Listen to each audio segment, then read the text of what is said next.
Thanks for coming out today. It's great to see such a big crowd. We're super excited about the exhibition.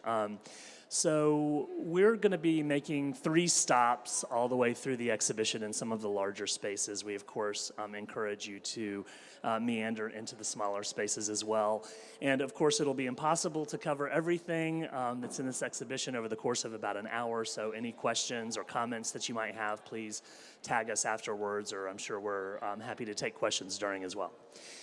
So what we wanted to do just to start is give you kind of just a brief general introduction to Diana and what's happening here in this exhibition. This is Diana Thader. She's born 1962 in San Francisco. She received her Bachelor of Arts in Art History from New York University and her MFA from the Art Center College of Design in Pasadena, where she is a professor now. You will have noticed when you came up on the 4th floor that you were already distinctly in a kind of different space because the whole 4th floor lobby is colored. And you'll notice if you look across the atrium, the windows in the back at the Lake Gallery are gelled. They're gelled red, green, and blue, RGB. Those are the primary colors of light and therefore film and video. And so Diana is wanting to just sort of introduce you from the very beginning into the sort of baseline colors and vocabulary of her media. This one piece that we have here in the lobby, 6-color video wall, are images of the sun taken from NASA, and she realized that when NASA was studying the sun, they were also looking at the images broken up into RGB, the red, green, and blue, and what you have on the top are the complementary colors, which is cyan, magenta, and yellow, and you'll notice behind you cyan, and if you look up in the atrium, magenta and yellow. So the entire entry space is sort of welcoming you into the tools of her craft. Interesting to just sort of note from the very beginning that early in Diana's career, she was very much influenced by structural film. So these were artists, early pioneers, who were interested not so much in content or narrative as they were in exploring the limits and possibility of their media. And so you will notice, as Susan mentioned when we walked through the spaces of the exhibition, that nothing is hidden. All of the apparatus and equipment is right up front and considered part of the artwork. Another very common strand you'll see flowing through the exhibition is Diana's interest in the natural world and animals as well. And so to better sort of think about and talk about how this all plays out, we thought we would do that in the spaces of the gallery. So welcome in and please follow us. So before I get to a question for Diana about the content of a piece such as this one that we're looking at here that's called Knots and Surfaces, I thought it would be also worth mentioning right off the bat, or asking Diana right off the bat, about how she presents her videos. Because one of the things that we find fascinating about her work and really kind of innovative is that you're seeing almost no video projections in this exhibition that are mere rectangles on the wall. Where you have to sort of sit down and look at a video. And Diana, I wanted to ask, like, when did you find that format to be unsatisfactory and want to sort of push video installation towards a more architectural kind of scale, like we see here? When I first started working, video was very much sort of, video installation was very much like sort of filmic installation. And so you would have hidden equipment and these sort of rectangular images presented in a very theatrical way. And I did not want my work to be theatrical. I wanted it to be, to coexist with other kinds of work in the museum, so with sculpture, with painting, with installation. So I decided that my work would be installation-based, but would include large amounts of light so that you weren't walking into a dark theatrical space and you weren't asked to sit down and look at something or to experience some kind of a narrative trajectory in the work. In addition to that, I wanted to engage architecture because architecture was one of my great interests. Before I became an artist, I actually wanted to be an architect.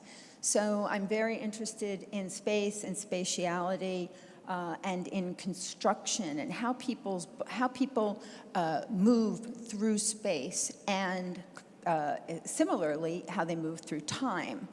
And so I started to experiment with breaking video images out of the rectangle. You can see that these images appear to be hexagonal. They actually are rectangles, but these are hexagons of color placed against a black background. Then the bees are overlaid on top of the hexagons that make up this beehive that I've constructed, and the bees actually take up the whole rectangle, so they cross over from one image into another. So I wanted to break up the rectangle of video. I wanted to break into architecture. I wanted to work spatially, because for me, installation, as I always say, is halfway between sculpture and architecture. It has sculptural qualities, it has architectural qualities, and I wanted to engage both. So I wanted to engage shape and form, but I also wanted to engage space and the shape of space and the nature of architecture. And this building in particular gives me a great opportunity to work with the architectural elements, because these are not just white boxes. They have this wonderful vaulted ceiling that I can work with and I can use to sculpt the artwork. And obviously we're seeing now what for many other video artists that work with video might be a problem in that you see your shadows incorporated into the piece. But that's something that you very much welcome and kind of even engineer into the work, isn't that right? Yes, I have always wanted viewers to penetrate the projections, and you'll see that in pretty much everything I've ever made.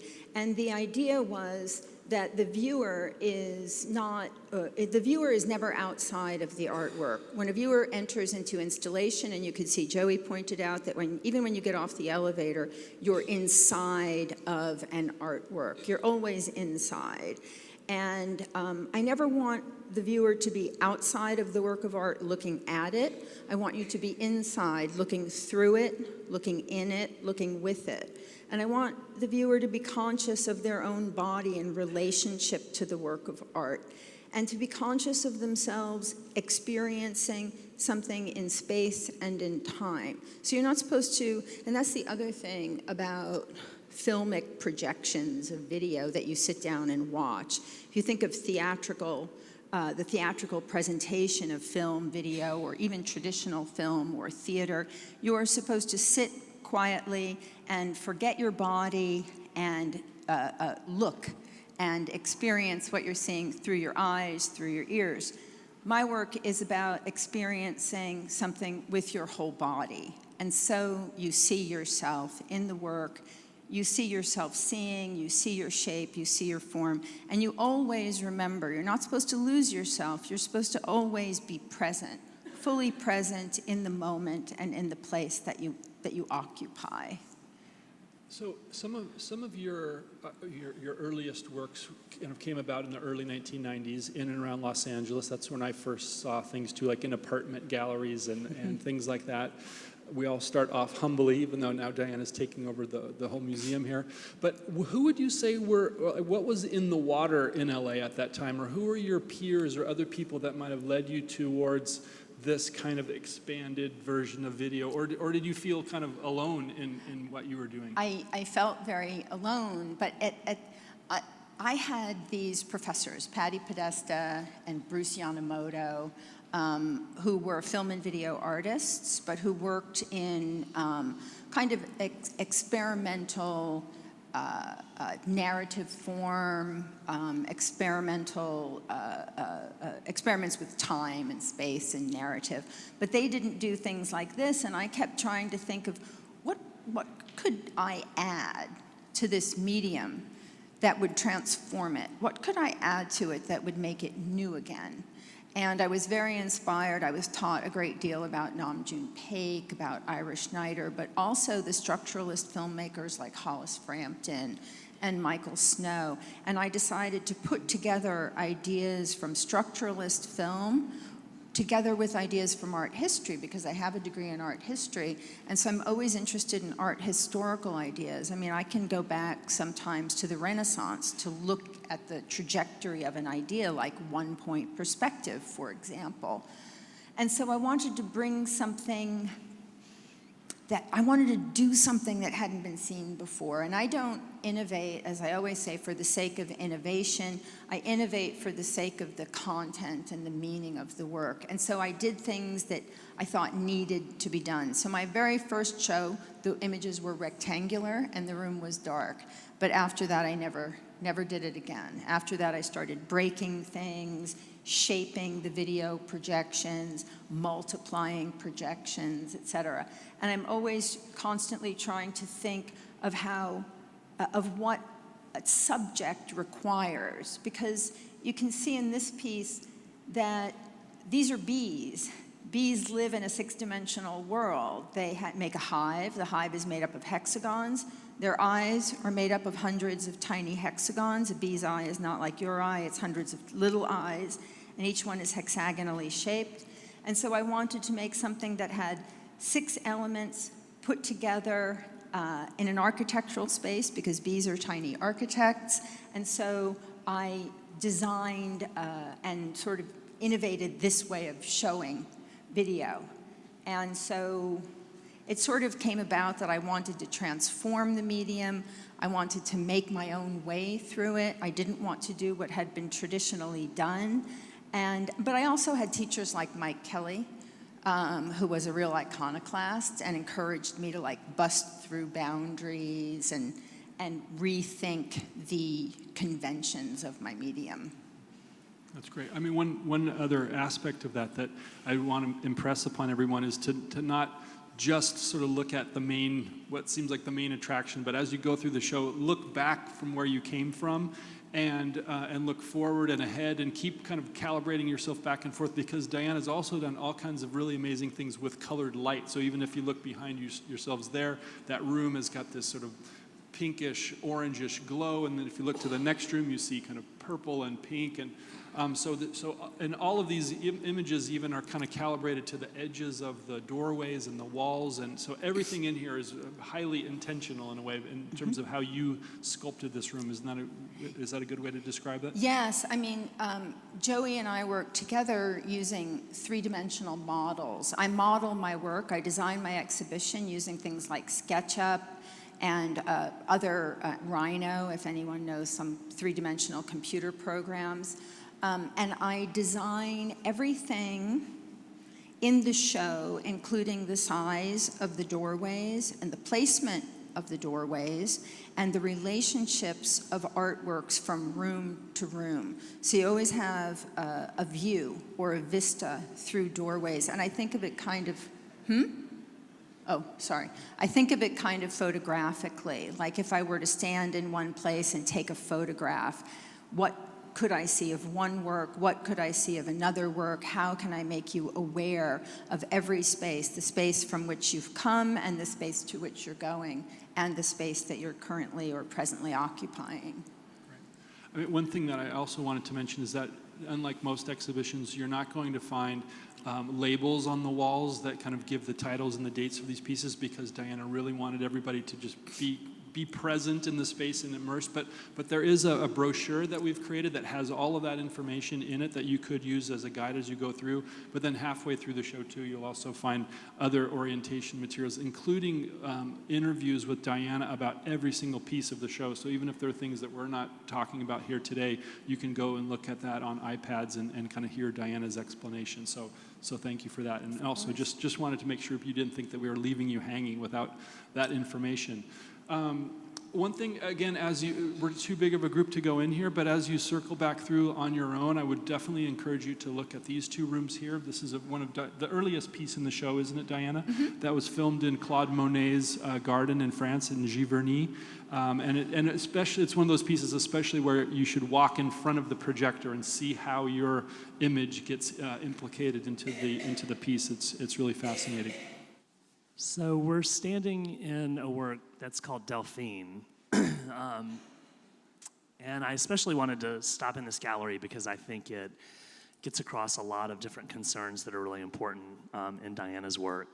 One thing that I meant to mention at the beginning that I need to say now is that this exhibition was originally organized at the Los Angeles County Museum of Art, and this is actually a mid-career retrospective for Diana. And so it's really covering the vast expanse of her practice over many decades.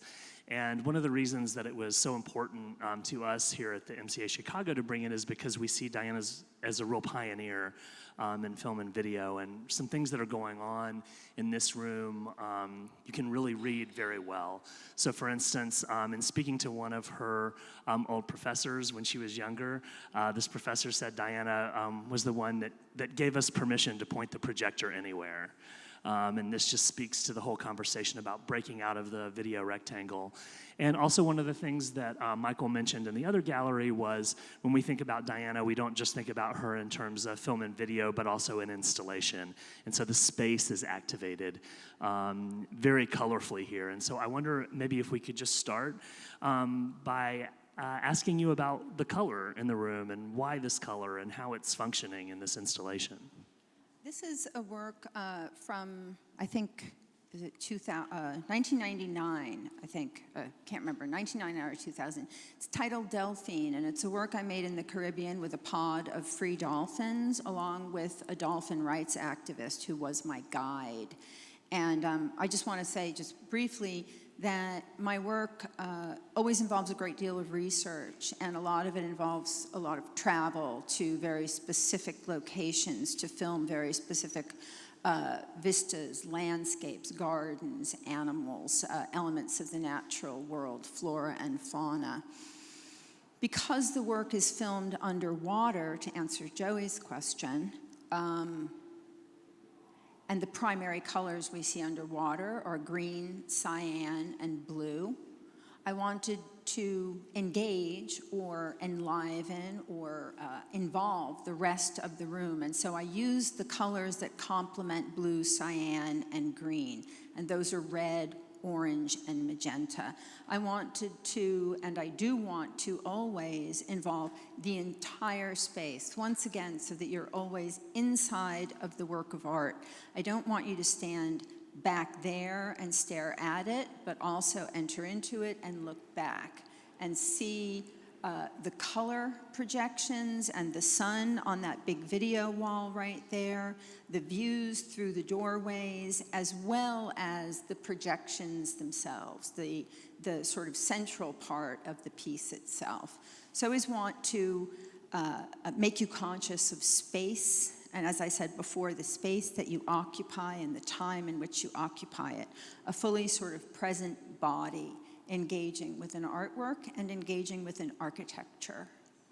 One of the things I also love about the activation of the space, and we haven't, I don't think, said anything about this yet, but the title of the exhibition is the Sympathetic Imagination, and I know one thing that's really important to Diana in her work is creatively thinking through what it might be like to have an encounter with how another species experiences space. And so if you can imagine all of us being in the same gallery space, but none of this work being on, and how we might be having such a different experience, we might just walk from that door directly through this and not think about what's going on above or around us. And so by activating this space and breaking the image up so it occupies the space differently, Diana is also like giving us a visual imagining of what it might be like to encounter these other species. Also, we should say that just kind of technically in the filming, that there's lots of different things going on here in terms of Super 8 film and video. Could you maybe tell us something about that process? Sure. I film almost all of my work myself. I shoot most of it myself, except when I cannot, because I am not a trained diver, so I hired a professional cameraman who's a diver. So I had one, and then I had Rick O'Barry, the dolphin rights activist, who's also been a cinematographer. And you see them filming from the bottom, and they are diving, and they have big standard def video cameras. On the surface, because I can snorkel, is me and two other camera people using little underwater Super 8 cameras. So everything you see from the depths is shot in video, and everything you see from the surface is shot in film, and then I intercut them. And I've shot in everything you can imagine: Super 8, 16, 35, standard def, high def. Any kind of camera sort of interests me, and I use them specifically to separate different kinds of images. Or you'll see in the next room, in the Falcon piece that we're going to go to, that's shot in 35 millimeter film and then transferred to video. So I'm very interested in the textures and the colors that one can achieve with film or with video, and how I can differentiate different kinds of space with them. One other thing that you mentioned, Diana, to me yesterday, or to a couple people, is that also the sun it's like the counterpoint here also has to do with even just sort of dolphins' practices, right? Because they're mammals and they need to go up towards the surface to warm themselves in the sun. But we also kind of failed to point out that in that last room with knots and surfaces, there's also the flower, which becomes also the orientation point or ultimate goal for those bees too. So can you talk a little bit about even how that works spatially or in terms of the content you're also trying to create? Yeah, I mean, I was talking earlier about installation being between sculpture and architecture, and I make these big video walls on occasion in order to engage or in order to think about sculptural practices. So I took, the sun is very important to dolphins because dolphins are cetaceans and they are warm-blooded and they live in the ocean, so they need to stay warm. So they have this great consciousness of the sun, and you'll see that they do this gesture, which I always talk about in this piece, and they rise up vertically to the surface and they open their pectoral fins like this, and they warm their chests in the sun. And it's a very beautiful gesture, and it really struck me when I was with them. I kept noticing them doing it, and finally I asked Rick, I said, what are they doing? And he said, they're warming their chests. And so I made this video wall, and I put a NASA image of the sun rotating in space on the video wall, and I tinted it magenta, so it goes with the magenta, purple, red of the back part of the room, and I made it the kind of anchor for the piece. It's the only big solid object in the work, and I think of them as these kind of magnetic fields with an attraction between the sculptural object and the ephemeral video projections. I think of it as an anchor. And for the bees have a big video wall with a flower on it, and of course a flower is a magnet for a bee. A flower is a magnet for the bees. And so I give each of these big sort of ephemeral installations a kind of physical sculptural moment within them. So, yeah. I know there's lots of different ways to sort of encounter the different works in the show, and I also know that it's important to you when you're working to find ways to give back. And in many ways, I know that the artwork that you do and the activist work that you do is kept separate for several different reasons. But I remember when you told me about this piece that the activist you were working with afterwards asked what you were now going to do for the Dolphins. Right. And I wonder if you wouldn't mind sharing some of that with us. Sure. When I was out filming, these are free dolphins. I don't work with, I did work at one point with performing wild animals.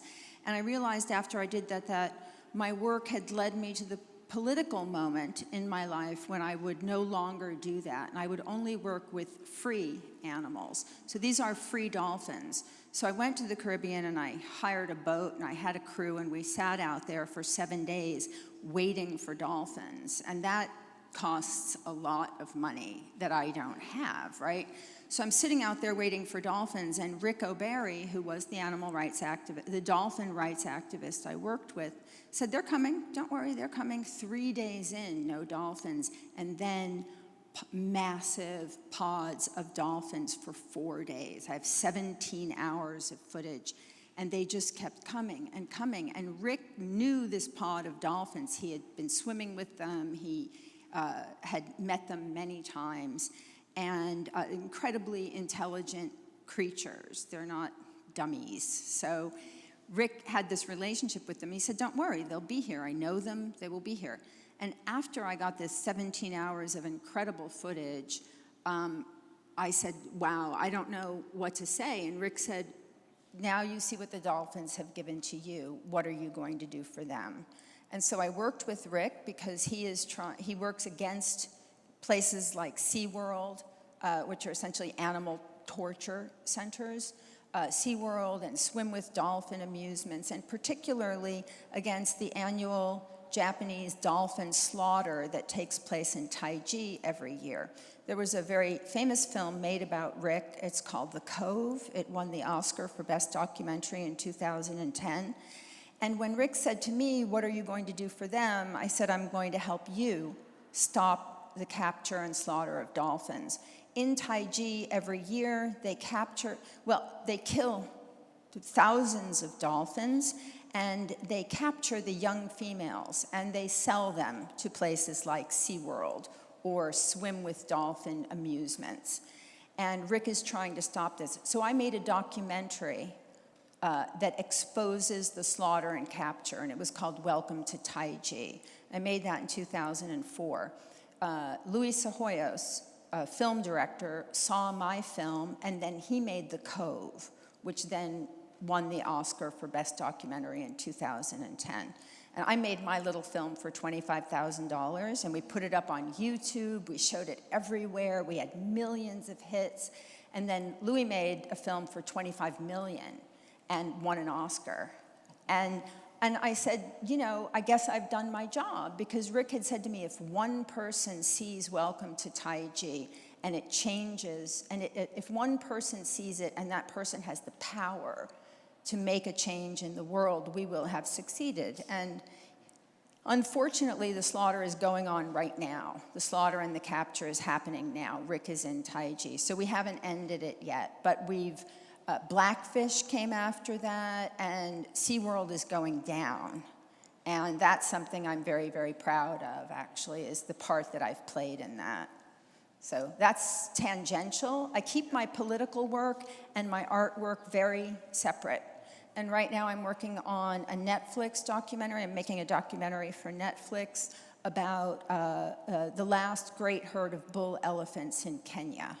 So I do a kind of political work, and then I make my installations, which are not directly political, but have tremendous political implications. If you think about the conditions of the natural world right now, I think many of you have probably read the article that came out just a few days ago that said 3/4 of animal species will either be endangered or extinct by 2030. And my work is really about the natural world and the animal world, and developing a complex and interesting relationship with the natural world that isn't based on destruction. Thanks. And before we move to the other side, which has a much different scale and kind of a much different tone, and thank you for talking about that, but just to sort of capture the whole breadth of what happens in this exhibition, can I also ask you just to say a word about what's going on in this gallery and our favorite little spot in the doorway? In the next gallery are 2 video walls, and they are video walls with images of bouquets of flowers on them. Because I work with endangered species or rare animals or animals that are difficult to encounter, I often have to travel and I have to raise money. But when I want to work in the studio like a regular artist, like a painter or maybe a sculptor, and make something in the studio, I can't, because, what am I going to do? I'm going to, go out and get a whale? I can't do that, right? So I use a very traditional method. I make big bouquets of flowers and I film them in my studio using different kinds of cameras and camera techniques. So in the next room is a body of work called Day for Night. And these are bouquets of flowers shot in double exposed 16mm film and lit with a technique called Day for Night. And the room is lit in the same tones as the video walls, so that when you enter in, once again, you're inside of the room, you're conscious of space, while also being conscious of images playing out before you. And the pieces are meant to engage art historical ideas You know, when a painter in the 19th century, you know, couldn't afford a model, he'd set up a bouquet of flowers and paint that. You know, think about Manet, right? He'd paint that. And so I do the same thing. It was thinking like, what could I make for $10? And could I achieve what I wanted to achieve spatially and in terms of time, et cetera, for $10? And that's what that room is about. And if you look through the doorway, you'll see that I've blended the magenta of this room and the blue of the next room, and the doorway glows purple, and it is the same purple as the sun that is behind you. So they are meant to echo one another. Yeah, so when Michael encouraged you to look through the vistas, those are the very moments that might be easy to miss if you're not thinking about her working in color with light. So over to the next slide. So I think we're going to cross right all the way over to the long, expansive gallery on the other side and continue there. We're wondering maybe before we get started talking about work in this room, if there's some lingering questions that people have from already that they might want to ask. Yeah, back here against the wall. No, I was wondering about the sound or lack of sound or the sonic quality in the work. Sure. The question was why there is no sound in the installations for Diana? There are a number of reasons that there is no sound in my work. If you, and you all have, experienced, let's say, Hollywood film, the sort of simplest example. In film, traditionally, and from the very beginning, sound is used to guide the viewer emotionally. Think about the way music is used in films, for example. I am not interested in transporting you through sound. Number one, I'm not interested in telling you a story, right? I'm interested in a kind of abstraction. I am not interested in telling you what the work is about through any kind of audio, through music, through narration, etc. And I also grew up going to art museums, and I studied art history, and I very much treasure the silence of the art museum, because the world is a noisy place, and I like contemplating art in quiet. And so those are the reasons I don't use sound. But that said, I use very intense colors. We have a relationship to color that is similar to our relationship to sound. It guides our feeling as opposed to our thought. And so I use color, let's say, as an alternative to sound. Color can be hard, it can be soft, it can be loud, it can be quiet, it can have many qualities that sound also has. So I'm experimenting with something other than sound, with alternatives to sound, and that's my response. Yeah, another one? Sure. Hi. I saw this show in LA, and it's such a different feeling here in this space, and I was just curious, you must have to completely recontextualize the work, right, and tell a new story every time you switch the space. I'm just curious about that. Well, the work has parameters. My work can, every piece that I make has parameters. It can be the smallest it can be, and I give a size, and the largest it can be, and there's a size. This is the smallest this particular piece can be, and in LA it was as large as it could be. It is a different feeling, and that's the pleasure of being able to make my work, is that I can engage with different kinds of spaces, and that's really the nature of installation. It takes a great deal of work to translate an exhibition like this. In LA, it was twice this size. It was 20,000 square feet. Here it's 10,000 square feet, so the show had to be really tight. All the work is much smaller, but it's still working. You know, it's still doing what it needs to do. And I can tell you we were very excited about that because the spaces were so much larger in LA, but we knew that, I mean, a word that you always hear people use to describe Diana's work is immersive, and that we knew that by losing square footage, we were going to really tighten and make the work much more dense, and that it was going to be a really amazing experience here in Chicago. Should we say something about the room that we're in? Oh, do you have your hand up? I actually had a couple of questions. So one is, I think first I'd like to commend you on your use of like space and having the viewer be like immersed. I think it really gets around the problems of like eye and spectator. I guess my questions would be, first of all, why do you only use color through projection? Like you don't paint the walls or anything. And then my other question would be, how do you deal with the unique challenges of like the museum space? So like exit signs, like cameras, stuff like that. Oh, not painting the walls. Well, I use color in the projections and I use colored light, and I don't paint the walls because painted walls are flat. And I guess I could paint the walls and bounce light off of them, but it's much more interesting to me because paint is a different process. Light is an additive process. Red, green, and blue are the primaries. The primary colors in paint are red, blue, and yellow. And I want to always work with the language of film and video and the language of light. So I only use light to sculpt space. And it's very hard to get painted walls to glow the way light glows. And it's difficult to, when you work with light, you can make space almost fizzle. You can almost feel space, and that's what I really want. And light allows me to do that. And then your second question was, how do I deal with all of the conventions of the museum space? I just let them be. They are what they are, and it's the same thing with the equipment. The exit signs, the doorways, I project right over them. I don't hang screens, I don't remove them, I don't hide them. And I reveal all the equipment, you see the crew in the work, you see all kinds of things that show you not only the conventions of film and video and how it's made, but also the conventions of the museum and of architecture.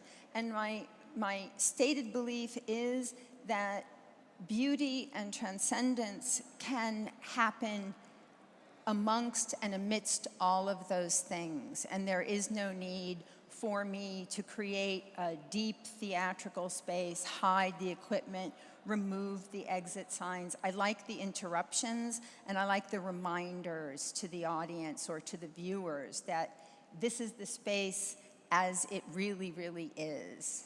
It's not nothing is hidden. All is revealed, including exit signs. Yes?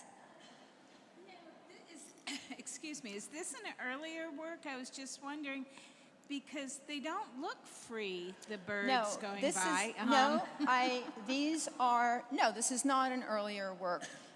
These are falcons, hawks, and a Eurasian eagle owl, and kestrels. I just said I don't work with performing animals. I shouldn't have said I only work with free animals.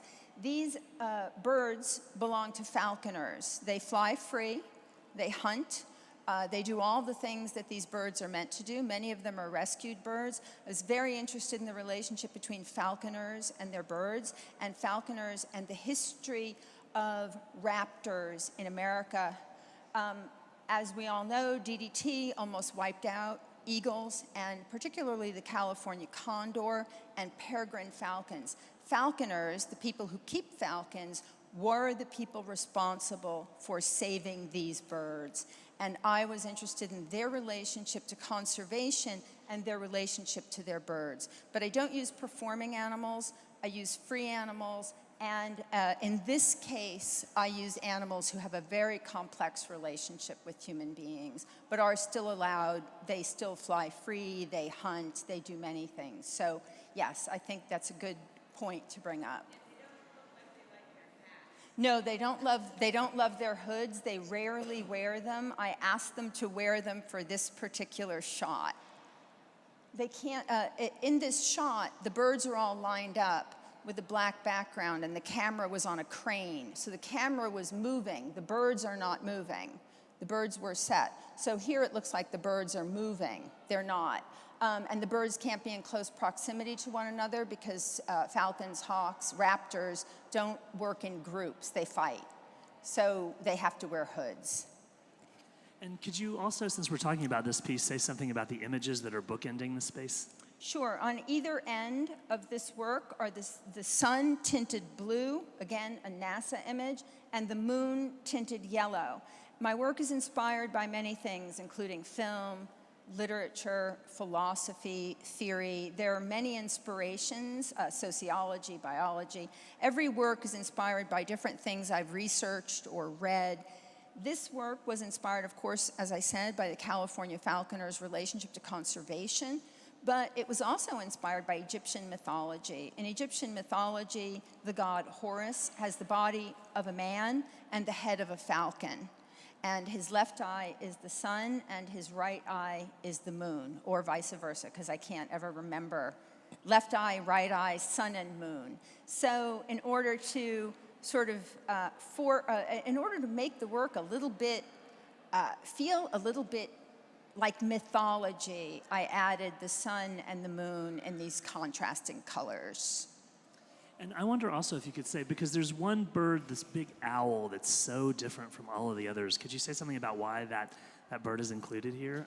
I'm hoping he's going to come out right at the exact magical moment. At the moment that you want him to. No, he's in a few birds. There are 13 birds in the piece. They're all falcons, hawks, there are 2 kestrels, and the last bird that goes across the wall is a Eurasian eagle owl.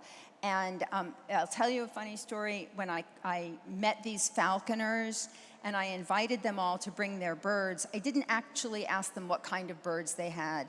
And one guy showed up with an owl that is about half my size. He's probably about 2.5 feet tall. He's a Eurasian eagle owl. And all of the other falconers wouldn't talk to him because they thought he was a show-off.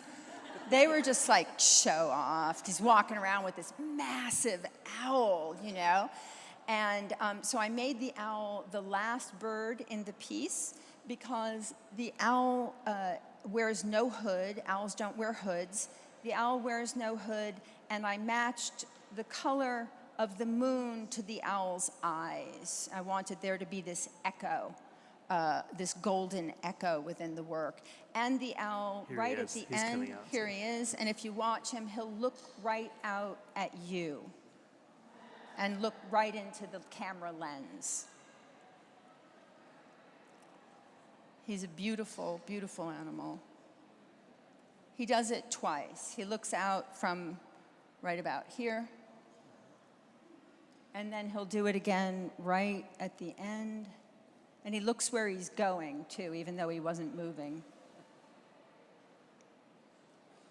So the owl is the last bird, the sort of real sort of pinnacle of the piece, is this stunning animal who is almost mythological. And so I made him the last bird, and then the piece just starts again.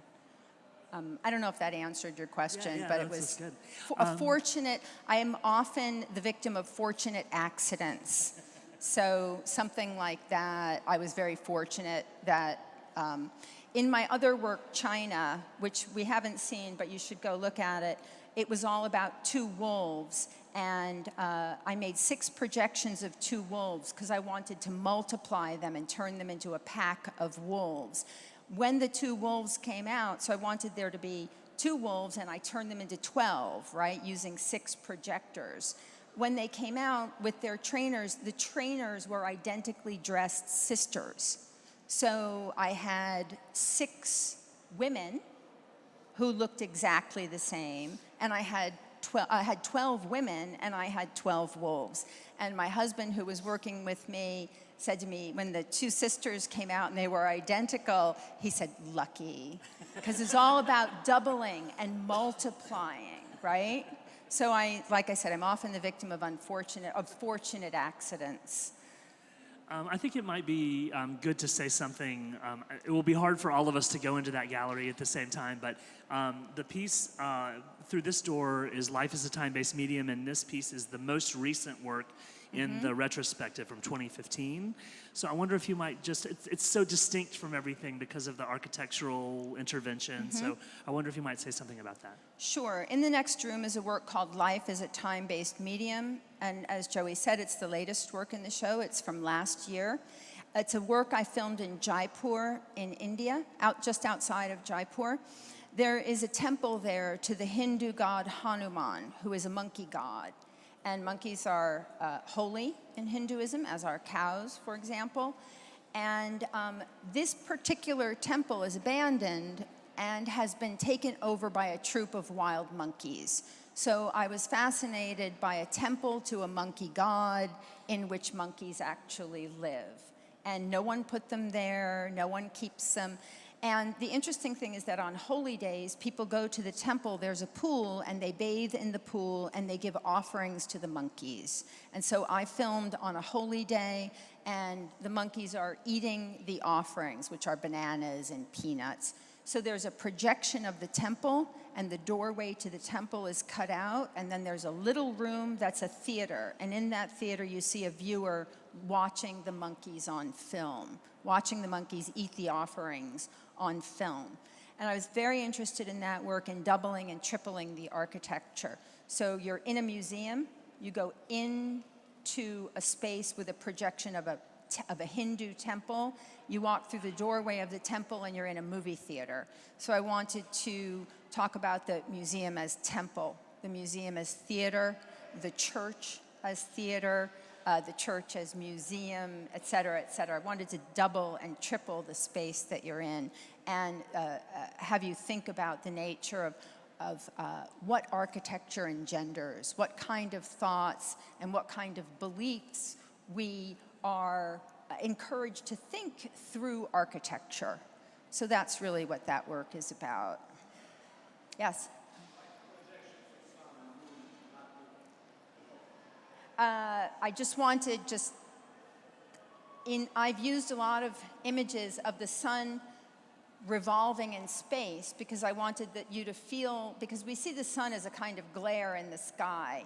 We never feel it as a volume, like a ball. And so the video wall with the sun on it in Delphine, you're supposed to feel the sun like a ball rotating in space, as well on these monitors in the entrance. These I just wanted to be flat, like Egyptian paintings on architecture, like a golden circle or a blue circle. So I wanted them to have that kind of quality. Are we standing in one of your happy accidents? Because I feel like as if this room was made, set up Yeah, just right. the way you wanted it. Or did you know you were going to be here and looked at the space and said, this would be perfect? No, I think the curators know that. I think the curators look at this show, and that's the beauty of Curators, and because I didn't think about the sun and the moon and the barrel vault. I was right, and the first person who said it to me was one of you guys, or I can't remember who said it, but the sun and the moon and the barrel vault, that's going to echo the shape, and I was like, oh yeah. But that's the beauty of Curators. You know, this piece fits perfectly in this room. It really is. I mean, an exhibition is always a collaboration between curator and artist. Although yeah. I would say, because Diana is so invested in space, I mean, you can work with some installation artists and have no idea what the work is going to look like 3 days out. That is not the case with working with Diana Thader. She's very conscious of the architecture and very purposeful about the placement of the work, too. Somebody have a... Yeah. What is your favorite part of the show? What's that? What's your favorite part of the show? Oh, I don't know. I love this room, but my favorite part of the show is, I can't even say. Each work has different meaning for me, different kinds of memories. I like seeing my very old work because it's very rare. I mean, unlike a painter or a sculptor or someone who works in traditional media like a photographer, I can't see my work unless I have a show. So I can go years without seeing these pieces, and then I put them up again, and it's like an old friend. So for me, each of these works has different memories. China, the wolf piece I was talking about, was first shown at the Renaissance Society.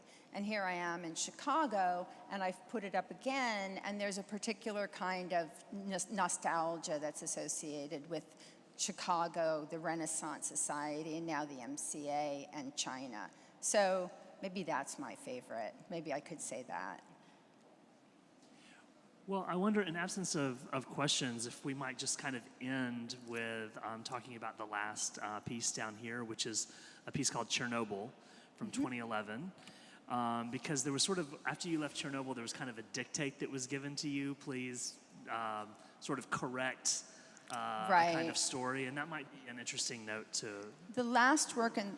Sure, we can move down a little bit so people can peek in and meander in and out.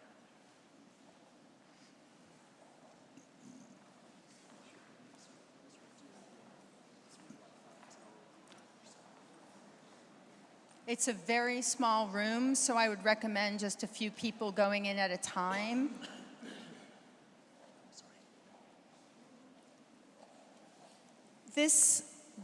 Essentially the last work on this side is called Chernobyl.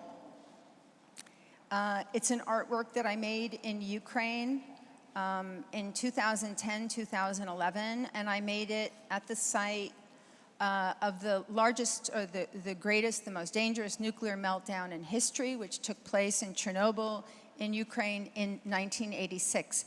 That disaster has unfortunately been surpassed now by Fukushima, right? We all know Fukushima, and of course we should all know Chernobyl. It's in a place, it's because there was not enough money, this was in the old Soviet Union, there was not enough money to clean up the irradiated zone, they simply closed it off to human beings. So, and it's, poetically called the zone of alienation. There's a city, Pripyat, an abandoned Soviet city, and then there's the nuclear power plant, which is called Chernobyl. I went there and I documented the natural, or what seems to be the natural world surrounding the city and invading this abandoned city, and in and around the nuclear power plant. The interesting thing here is that because people don't live there anymore and animals are being driven out of their natural habitats by human beings, because this is this kind of free zone with no people in it, animals are moving into it. So there are herds of wild horses, there are moose, there are wolves, beavers, etc. Animals are not thriving there. They are poisoned, they are irradiated, but they don't know that. Right? All they know is that this is a space without human beings where they can be left alone. And so I documented the animals living in and around this poison zone of alienation. And it's projected on 6 walls for very complicated reasons, but if you go into the piece, you'll understand why it's 6-sided. But this is perhaps, as I've said before, one of the sort of darkest pieces I've made. And it's really about destruction. All of my work is about the relationship of culture to nature and how that relationship is constructed, deconstructed, and how we live through it. That's why I work with falconers. They have a very complex relationship with birds and with the natural world. Chernobyl shows a very, human beings at their most destructive. And we should think and realize that our relationships in the natural world is primarily a destructive one. And this is a piece that's about that.